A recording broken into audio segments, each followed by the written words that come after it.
APU.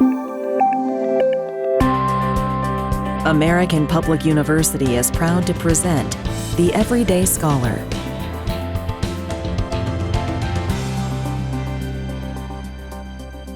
Hello, my name is Dr. Bureau Mercer, and today we're talking to Dr. Karolina Kopczynska, faculty in the School of Arts, Humanities, and Education. And today our conversation is about growing up in Poland. Welcome, Karolina. Thank you for having me here. Yeah, no, I'm really excited to have you. Unfortunately, we're talking about this specifically because of the ongoing war in Ukraine. Needless to say, we're recording this at the end of June, and the war is still going on. It's hard to say how long it will go on. Hopefully, it comes to a speedy end. However, it doesn't seem like that. And so my first question is, what was it like growing up in a communist Poland? Well, I obviously was very young. I was born in 75. So Poland at that time was already a communistic country. So during 70s, I just remember from the stories of my grandparents, telling me how difficult life was. And then from my parents were born in the 50s. So they would, share stories about obviously trying to make it on a daily basis, going to school, trying to have a job, trying to pay the bills, to help out. It was really, really difficult. So I didn't think really much of it because as a child, I can't say that I was really interested in politics. However, I think everything started when I was about 6 years old, when I was going to kindergarten, and we lived rather far away from, where our family was. Our family was in the center of Stalowa Wola, and we were really in the outskirts, close to a city called Nisko. So we had to walk because obviously we don't have school buses. We had to walk to school. So at that time, my mom would walk me to the kindergarten. It was about 35-minute speedy walk. So after she was picking me up from work, she would say, and this was in 81, this is pretty much when martial law started. So she would always say, don't look at anything, just keep your eyes on the road and just keep on walking. Don't look at anything. And obviously when you say, don't look, what do? You look. So in the city, I could see everything. I could see soldiers on the street. I could see tanks parked. There was a lot of violence happening.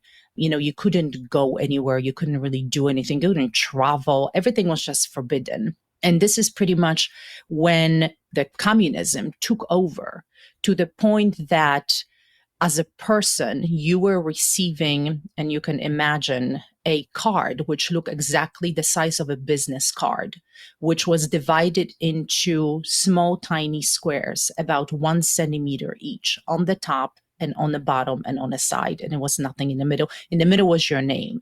So my mom would receive one and my father would receive one. And each square represented the portion of food that you can get per month. So obviously people were paid per month, which was already very difficult. And now you could only get 1 kilogram of meat, 1 kilogram of sugar per month.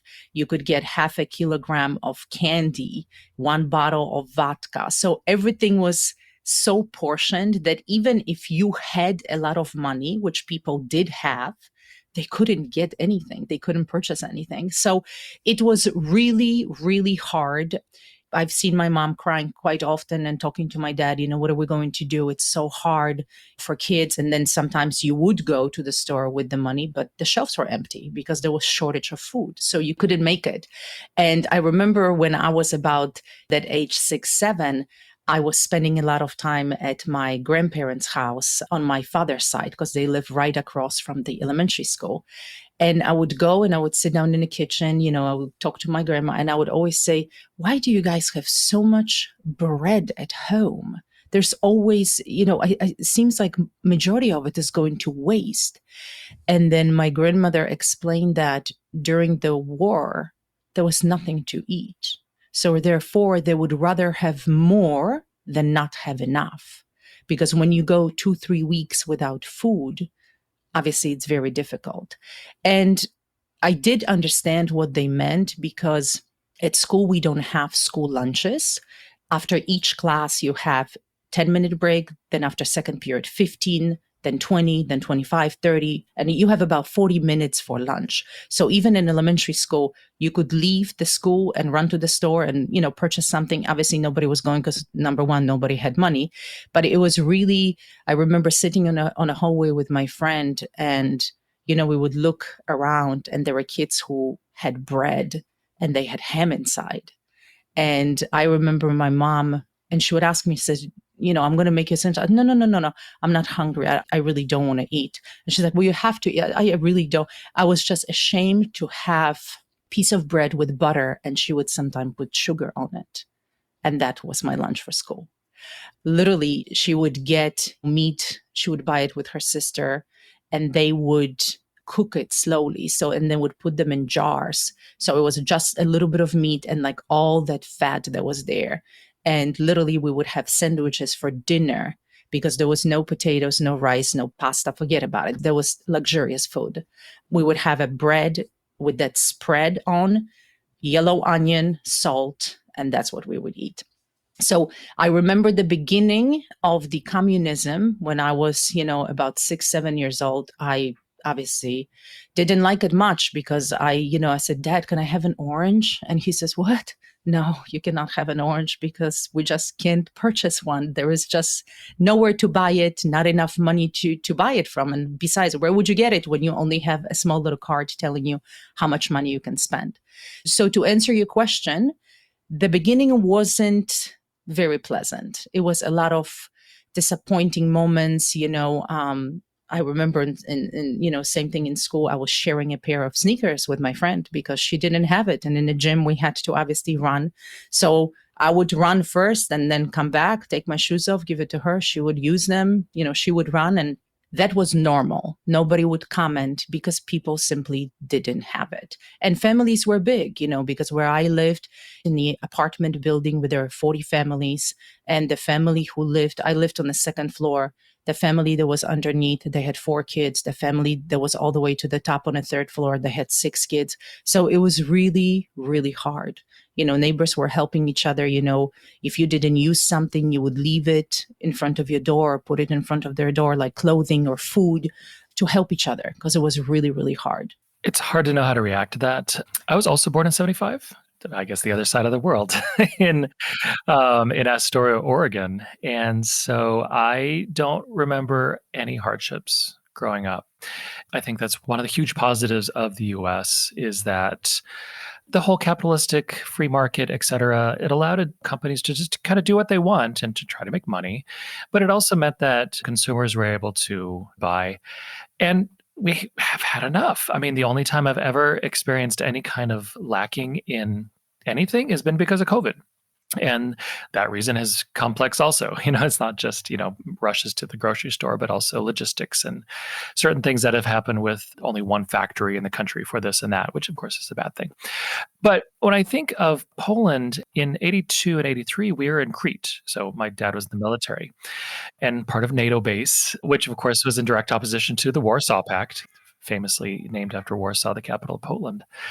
And it just seems so utterly bizarre to think that here I was a 6-year-old kid in Crete, part of a military family in opposition to Poland. Again, we can have a wonderful, wider conversation about the frivolity and the uselessness of war and conflict. But why do you think Poland, after having, quote, just the horrific events of Poland during World War II, besides the Holocaust, the great number of lives lost of Poles in Poland during World War II is just staggering. What is it about? Was it just the communistic authoritarian kind of grip on the country that they wanted to control everything? They felt threatened from NATO? Because Poland's a big country, lots and lots of fields. There's lots of possibilities for production that, like you were saying, with the lack of food, that's a human issue. Mm-hmm. And I think this is what started happening in the 80s, because I remember we still had black and white TV. And I remember all the protesters, even my mom's 2 brothers, my grandfather, who were going to the factory and staying over there and obviously having strikes because they didn't agree with the regime. They didn't agree with what was happening because they said this can be much better. Obviously, I think it was the first secretary of Poland. His name was Edward Giermek. And from what I understood from my grandpa is that he took a lot of loans and wanted to improve Poland, obviously, as a country. And obviously, everything backfired. So everything resulted in domestic crisis. So farmers were not represented. So what was happening with them, because this is practically where Lech Wałęsa came from with Solidarność, because that was the only thing that was on TV, on a radio. You would constantly hear, and people just said, enough is enough. But from what I've read and studied in school during history, that the president who was in charge in 81, Wojciech Jaruzelski, he did the martial law supposedly to protect the people, because he was petrified of people having riots and just standing up and saying, enough, we do not have to live like this. Like you mentioned, Poland is rich. They have fields where they grow everything, potatoes, corn, tomatoes. I mean, farmers, I mean, as far as you can see in certain areas, and they love it. And obviously production was not moving. So what they created, their crops were wasted, just like it happened here, like you mentioned during COVID, that they were giving out free food because they didn't know what to do with it. It would just simply go to waste. So when everything happened, people just believed in Lech Wałęsa and in Solidarność and said, you know, he is going to make a difference. We do not have to be oppressed. Why do we have to be told that we only can purchase 1 kilogram of sugar? So that means you can't bake, you can't do anything because, you know, in Poland, people drink a lot of tea and coffee. So you have tea 4 times a day. There goes your sugar. And I remember I love chocolate since I was a little kid. And I would always ask my dad, can you give me one candy? He says, well, we have to portion it. I said, what do you mean we have to portion it? So imagine a candy that was about 3 inches long, like a rectangle. I would normally have it 1 a day. And then he started cutting it into a half, and I would have a half. And then suddenly he would cut it in thirds and then a quarter. And I said, no, this is ridiculous. I mean, you practically get like a sliver of you don't even know what, you know, it's just the taste of chocolate on your tongue. So it got to the point that honestly, even I, as a kid, I felt like, why can't I have more? Why can't I have what I want? So that obviously, when everything ended in 83, with the martial law, so many people got arrested. So many people died, obviously, because they wanted to go out at 10 p.m. and you couldn't do anything. So you had to be very quiet and kind of almost like hiding in your own home, because that's exactly, I remember my mom is like, do not turn the light on. They would go to their friend's house, like across the street, to play cards, and they had candles on a table. So they barely could see the light because you were not allowed to have lights on. You know, you're living in a country, you have your own home, you pay your bills, and then somebody tells you cannot do this. Again, it's so bizarre. It makes me think of North Korea today, where the authoritarian grasp on the people is so extreme because they want to keep control.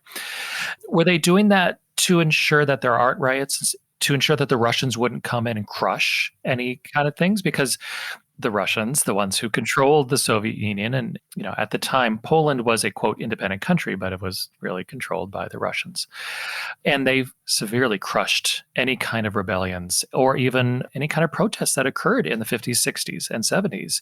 And so I could see countries like Poland and Hungary and Romania being very wary of like, okay, we need to make sure that everything looks good because we don't want the Russians to come in and kill our own people.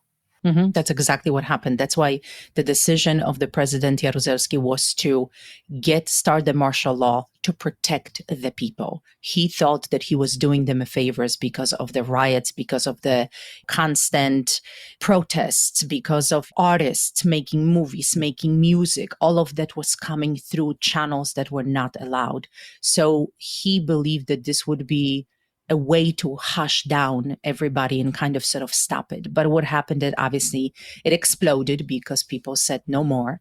And then Solidarność took over pretty much, and Lech Wałęsa became a president in 1990. And from that on, I think suddenly everything flourished in such a way that if you want it, you had it. So from observing it, how people lived on what happened, and I had these conversations often with my dad, who doesn't like politics, but does enjoy looking at it from an economic point of view. So he says that right after that severe control of communism, where you were completely told what to do and how, suddenly capitalism started, just like you mentioned, because everybody, I want to have a business, I want to do this, I want to do that. And suddenly people had started making a lot of money. So the production, the industry, everything started growing. Same thing with education, because at that time, not many people were going to school because everybody was going to work, because obviously they had to make money because you didn't have it.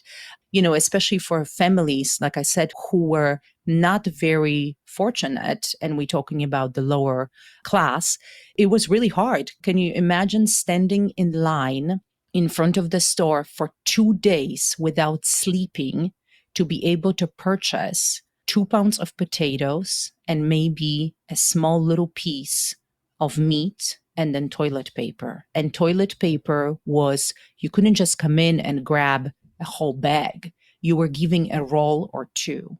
2 days to be able to purchase that. These stories, I feel, should be told more often because of the experience you went through and millions of people like you in these countries. Because again, I think, again, we're born the same year. And when I grew up, my dad was an enlisted army. My mom was a nurse. So we weren't rich, but we were not poor. And I don't ever remember lacking. Of course, this is the memory of a child.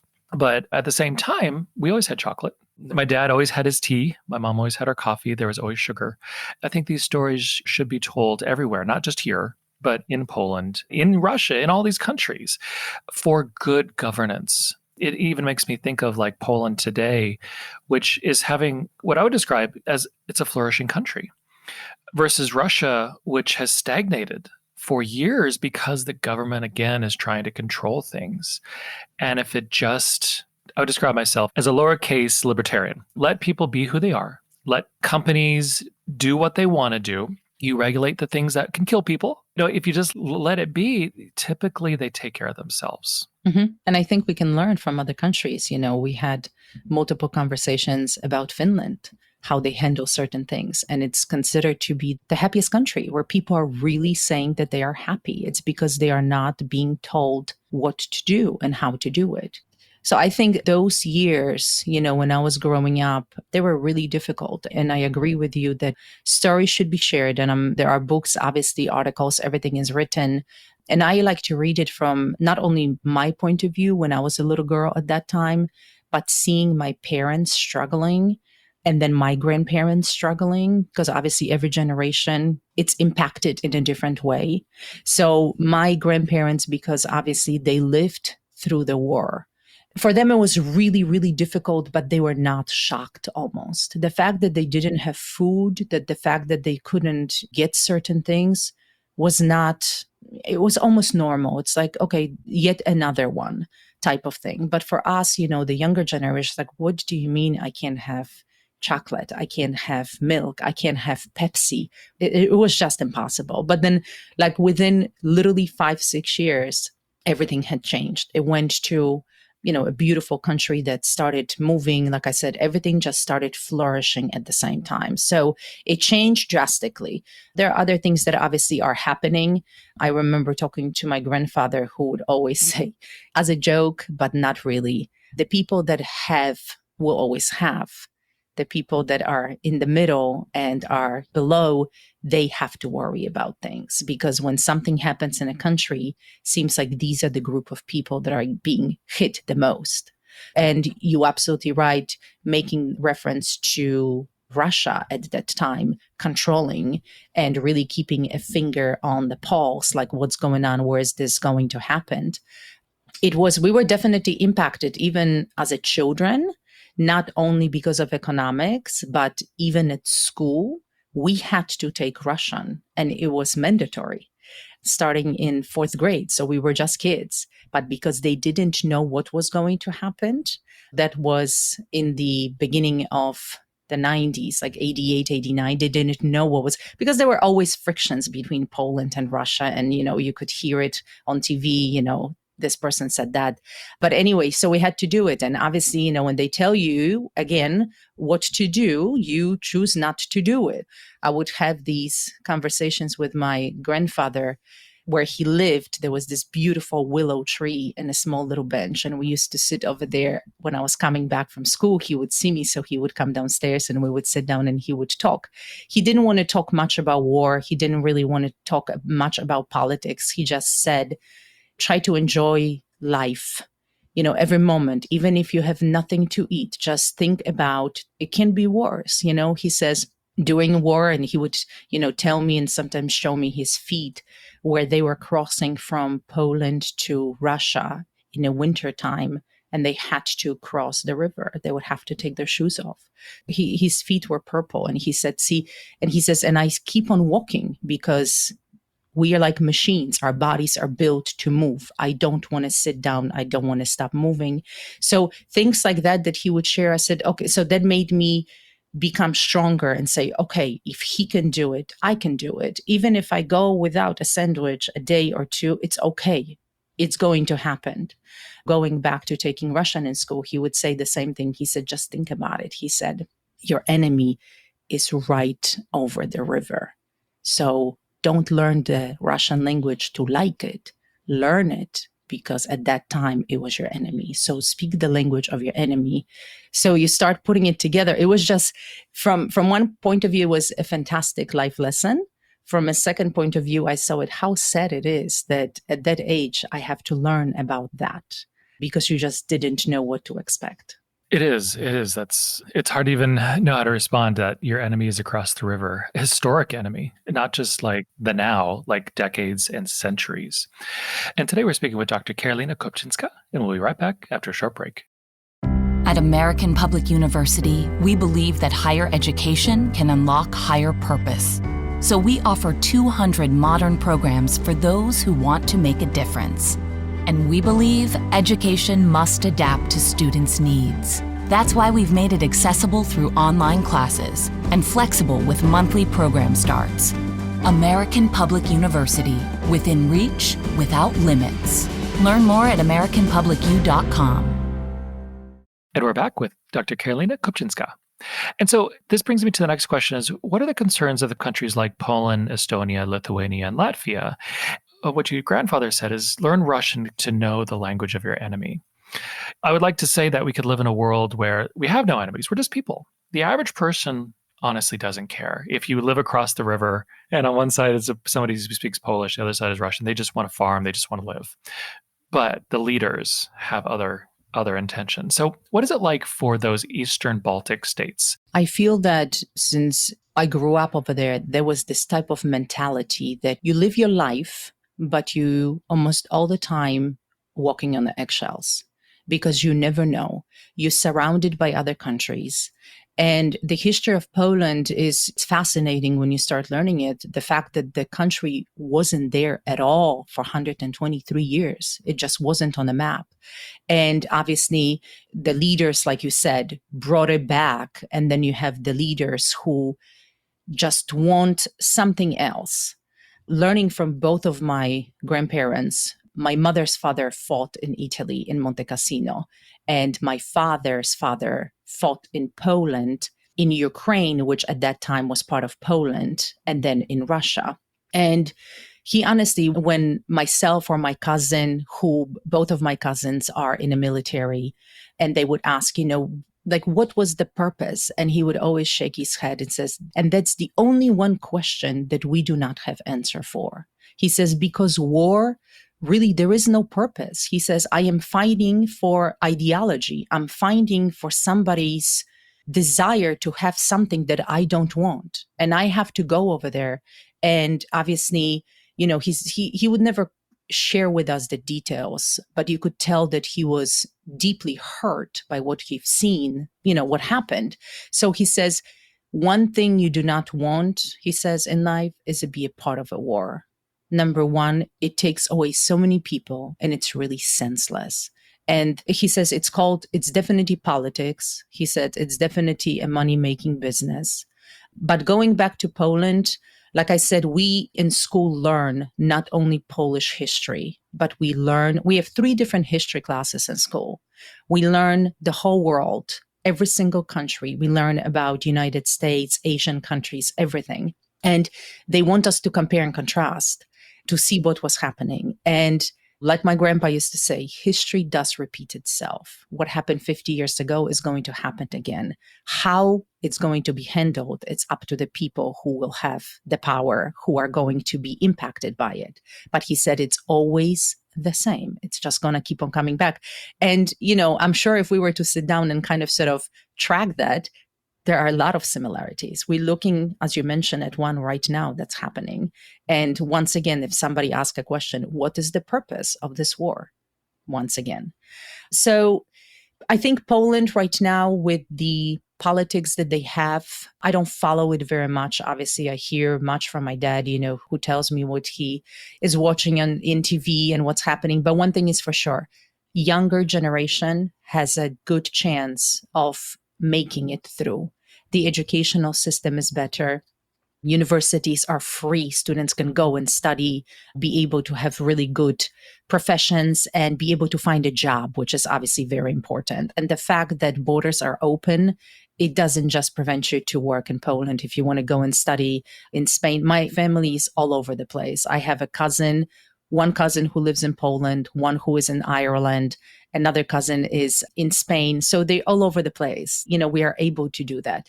But I think there's always going to be that mentality in the back of our head. It has happened before.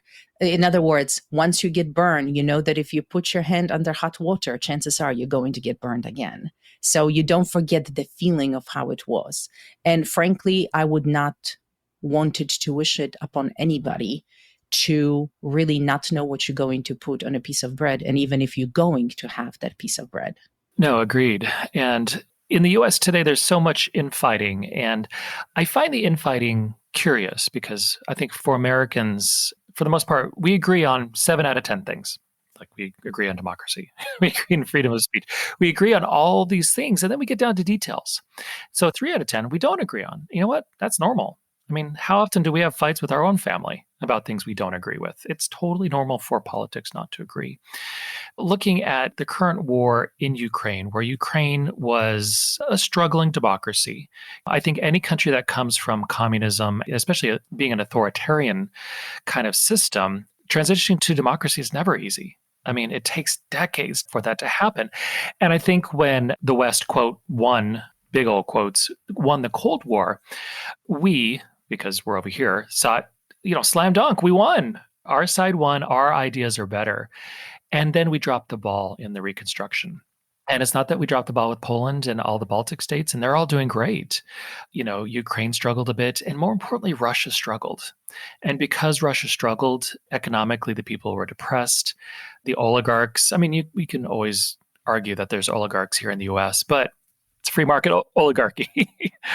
Those people are chosen by Putin. It's been Putin since the 90s.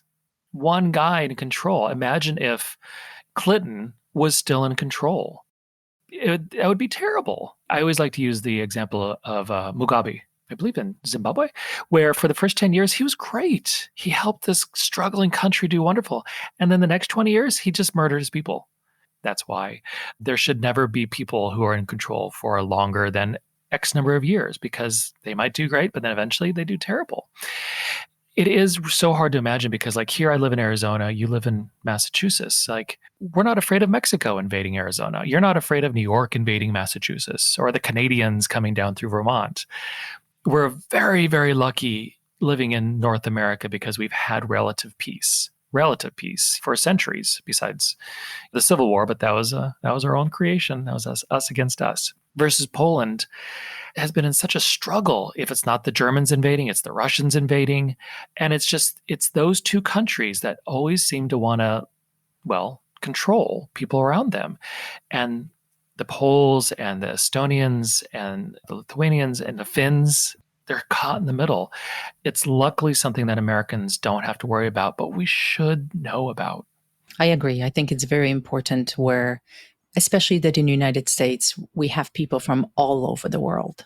We test our nationalities, right? We find out I'm 10% this, 15% that. That's exactly what it is. You know, your great grandparents came from that country. They started of it. That's exactly what it is. We should know the history of why did they come here? What pushed them to come here? You know what I mean? Just like I often ask my dad, why did we come here in 92? You know, we lived in Poland at that time. My father had a successful business. My mom had same thing, a successful job. Entire family was taken care of. We were going to really, really good schools. And then suddenly a moment came and he's like, we're going to America. And I said, what? Why would we go to America? We have America here. This is our land of opportunity. We know exactly what we're going to do. And everything changed. So my grandmother came here in the 30s, late 30s for the first time. And then she came to United States 14 more times. The last time she was here, she was in late 70s. She says, I can still make it. She says, I want to see United States one more time. And she wrote her own diaries. But then when we talked quite often, she said, it has changed tremendously. United States, she said, I feel that it's more controlled now than it used to be when I used to come here at the beginning. She used to come and she was staying in New York and New Jersey. She was working for a Jewish family. She was sewing for them. So it was very, very interesting to hear her story. And she said, I feel that now, in a way, through media, they tell you what to eat, how to exercise, what to buy. She said very few people have their own garden. She said, when I was here in the 50s and 60s, people were making their own food. She said, I'm talking to my friends who are here in the United States and I hear they are sick. They have this, they have that. She said, could it be because it's no longer human made, but it's, you know, processed and everything else? So it was really, really interesting to see it through her eyes, who came to the same spot, to the same country so many times. Practically every 3 years, she would come over here and stay for a month or two. She would sit on the bench and just watch, observe people walking, talking, behaving, you know, in the store and everything else. So it was really interesting to hear it. But I do agree with your point that it's important to know about prior generations, where we came from, and how much was sacrificed in order for generations here now to be happy, to have food, to have a successful life. And I think they had a glimpse of it during COVID, when suddenly, remember, there was a panic of going to the store and purchasing and buying because you didn't know what was going to happen. And I talked to my parents at that time and I said, how does it feel for you? Because this is practically part two. My mom, you know, was just saying, oh my God, I hope we do not go through the same thing that we had to go through in Poland. And obviously it was a short-lived, but she said it was really, really scary. It just brought up all those feelings of fear and not knowing if we're going to go someplace or do something, not knowing if you're going to be able to eat tomorrow, if you're going to have enough. So people who went through it, they have it in the back of their minds. So when you ask a question about how is it in Poland right now, I think the people who are impacted by it, they will never forget it. And they will always remember that. So if that moment comes, they kind of sort of pause and like, wait a second, you know, we've been through this before. What do we do? I guess I can say I kind of wish that the U.S. had a better kinship with Poland to really understand what it was like to go through, and to always learn from that, so that we don't take anything for granted. And your grandma's observation is interesting because since the late 30s, I mean, the population, I think, has doubled. And unfortunately, the political infighting is worse. But again, I always describe this as the narcissism of small differences. We fight over the smallest details. We're not fighting over like, oh, we should become communist or full-throated capitalist. It's more of like, what's the extent of certain regulations? And other things, but it's not like foundational and completely changing the country. And again, if we just look at countries like Poland as a wonderful example of survival and growth, and also look at Russia.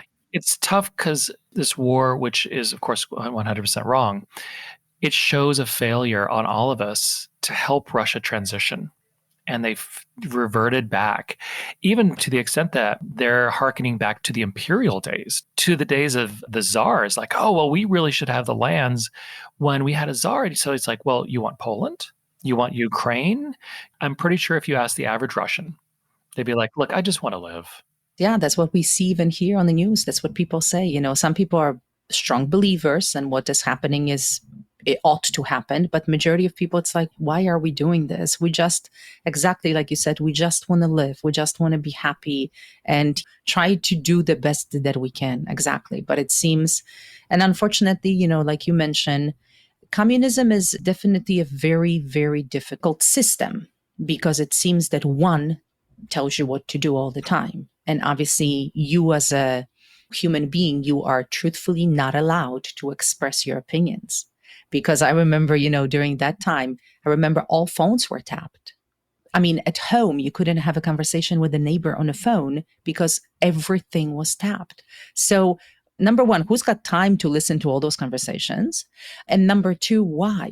If you want to do this, not a problem. State your opinion, like you said. We agree and we disagree. But I think it's important to learn how to disagree respectfully and not immediately judge or call names and this and that. There is positive in communism. There's negative in communism. There are benefits and advantages and disadvantages in all of these systems.